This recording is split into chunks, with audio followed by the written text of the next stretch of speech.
Hello friends, welcome to EduTap and also welcome to the series which we have started for IBPS AFO mains exam, that is agriculture subject. So today we are going to do lecture number 15, and in this lecture we are going to deal with few MCQs on classification of soils in India.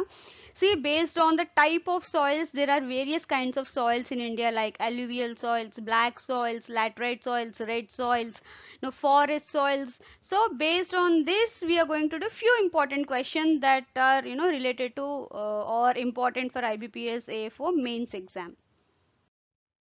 So friends, before starting with the session, I have a small announcement. We at EduTab, we have organized a festival bonanza for this upcoming Diwali 2020 festival. And for that, we are offering you a flat 40% off on all courses. You can use the code FESTIVE40 to avail this offer. And this offer is valid till 15th November 2020. So friends, as I have been telling you that we are going to launch our IBPS AFO mains exam courses. So we have already launched that, and you can see the description box for links to demo videos as well as payment links. So let's start with the session now. So which of the following is the azonal soil here? And here the correct answer is alluvial soil. Alluvial soils are the azonal soils, and this occupies the largest group of India, wherein 75 million hectares they are occupied by alluvial soils. And these are generally, grayish, gray to grayish brown in color, and texture is sandy loam to clay loam. And these are widely spread in northern plains and river deltas. Hence, these are considered to be one of the richest, soils. And the new alluvium that is formed is called as khadar, and old alluvial soils that are formed is called as bhangar.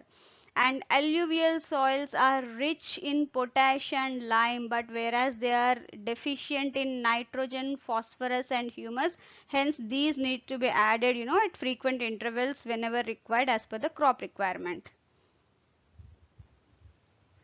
So friends, next comes is black soils are predominantly found in which of the following areas?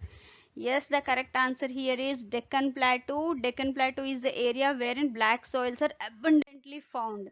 And these are generally called as black cotton soils also, or regur soils, and these are generally very deep, impermeable, and hence it has highest water retention capacity. And these are found in Deccan Plateau, which comprises Madhya Pradesh, Maharashtra, Gujarat and some parts of Telangana. And it's a zonal soil. Yes, you can find zones in this, and this is generally formed from basalt rock. And these black soils, they are very good for cotton, growing cotton crop, hence they are generally called as black cotton soils. Along with black soils, Deccan Plateau or the southern plains, they are rich in red soils as well. So friends, next question is which of the following states of India consist, highest area under acidic soils? So the state of India in which there are high amount of the highest area under acidic soils is West Bengal. And here these acidic soils, these are due to adsorption of aluminium, iron and manganese ions, and use of agricultural liming materials such as oxides, hydroxides, carbonates of calcium and magnesium can be used so as to manage acidic soils. These are various soil amelioration processes. So friends, next question is Kareva soils are mostly found in which of the following regions of India? And here the correct answer is Jammu and Kashmir. Yes, Kareva. So friends, Kareva soils, they are found in Jammu and Kashmir, and it literally in Kashmiri language means elevated table land. And Kareva soils are nothing but mostly they are deposits of lacustrine. It's a type of element. And Karevas, they are glacial terraces found in Kashmir Valley of India, because of which they are, that kind of soils, they are mostly suitable for growing apples and saffron. Saffron, which is one of the premium crops, grown in almost all the world. Most of the saffron is grown in this region only, in Jammu and Kashmir region. So friends, next comes is which state of India has highest saline and alkaline soils? We have seen that acidic soils are mostly present in West Bengal. And here we are talking about saline and alkaline soils. Now these are, highest amount of saline and alkaline soils are present in Uttar Pradesh.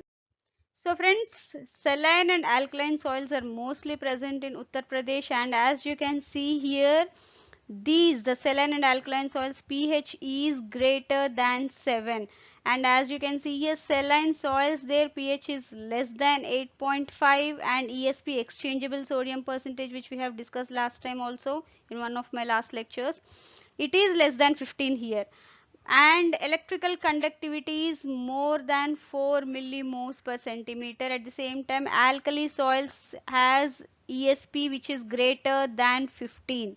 That's a major difference. And again, alkali soils can be put under two groups. One is non-saline alkali soils wherein EC is less than 4 and ESP is greater than 15, and pH here is more than 8.5. Saline alkali soil, same pH is 8.5 especially, and ESP is greater than 15 and EC is greater than 4. Now again, non-saline alkali soils, or which are also called as alkali soils, wherein the degraded alkali soils where calcium carbonate is absent, here the pH is greater than 8.5 and they are dark colored and compact soil. Now we have seen the problems of alkali and saline soil, alkaline and saline soils. Now what are the various reclamation or soil amelioration process? See, saline soils, they can be reclaimed by leaching. That is, once you give full irrigation water and uh, you know uh, leave it for leaching, then saline soils can be reclaimed, and they'll become fit for usage for agriculture crops, whereas alkaline soils, they can be reclaimed by gypsum or hydroxides, that we have just seen that usage of hydroxides, calcium, way of calcium and magnesium, that can be also used to reclaim alkaline soils. Now poor drainage is the one which is responsible for the development of these saline and alkaline soils. So drainage should be properly maintained to avoid this situation, and then these are generally developed in arid and semi-arid regions. So friends, next comes the most awaited section of the lecture, that is answer of the day. In the last lecture I had asked you that which seed cake has the highest phosphorus content, and here the correct answer is, as you can see here in this table, decorticated cotton seed cake. It has the highest phosphorus percentage as well as potassium also. So decorticated seed cake means that removal of, after some fiber and the seed coat are removed, and then oil is extracted, the leftover whatever the seed cake is there, that's decorticated seed cake.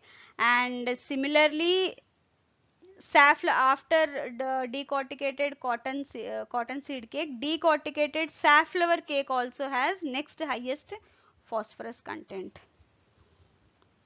and these cakes can be used as concentrated organic manures for crops.